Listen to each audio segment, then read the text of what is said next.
സന്തോഷത്തിൻ്റെ ഒരു കലവറയായിരുന്നു അവരുടെ കുടുംബം. സന്തോഷം ഉണ്ടാക്കുവാനുള്ള ശ്രമം ആണ് അവർ ചെയ്തിരുന്നത്.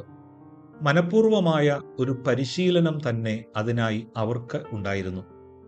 2 പാത്രത്തിൽ ഭക്ഷണം വിളമ്പിയെന്നിരിക്കട്ടെ, അതിലൊന്ന് അളവിൽ കുറഞ്ഞാലും അടുത്ത പാത്രത്തിലെ ഭക്ഷണവുമായി താരതമ്യം ചെയ്തിരുന്നില്ല.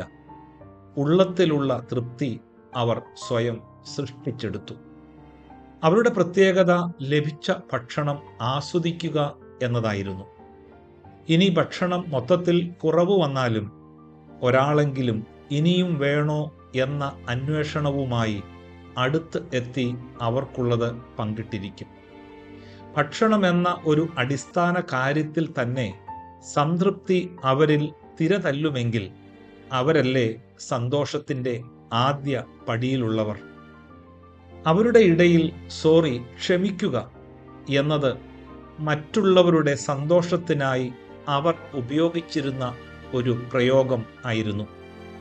പറ്റിപ്പോയ തെറ്റിൻ്റെ പരിഹാരമൊഴി മാത്രമായിരുന്നില്ല അവർക്ക് ആ പ്രയോഗം.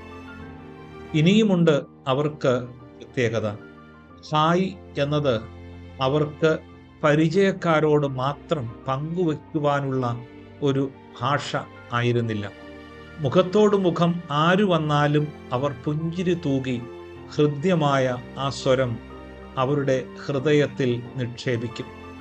അങ്ങനെ സന്തോഷം കൊടുത്തും വാങ്ങിയും ആ നാട്ടുകാർ സന്തോഷ സൂചികയിൽ ചിറകടിച്ച് സന്തോഷിച്ചു. ഇന്ന് അവർ സന്തോഷത്തിൻ്റെ ഏറ്റവും വലിയ വ്യാപാരികളാണ്.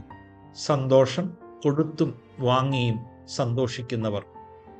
അവരുടെ ഉള്ളതിലുള്ള സംതൃപ്തിയാണ് ഉള്ളത്തിലുള്ള സന്തോഷത്തിൻ്റെ കാരണം. ഒരുവന് ക്രിസ്തുവിലുള്ള സന്തോഷവും ഉണ്ട് എന്ന് ഓർക്കാം. അത് അവൻ്റെ കഷ്ടതയുടെ നടുവിലും കെട്ടുപോകാത്ത ഒന്നാണ്.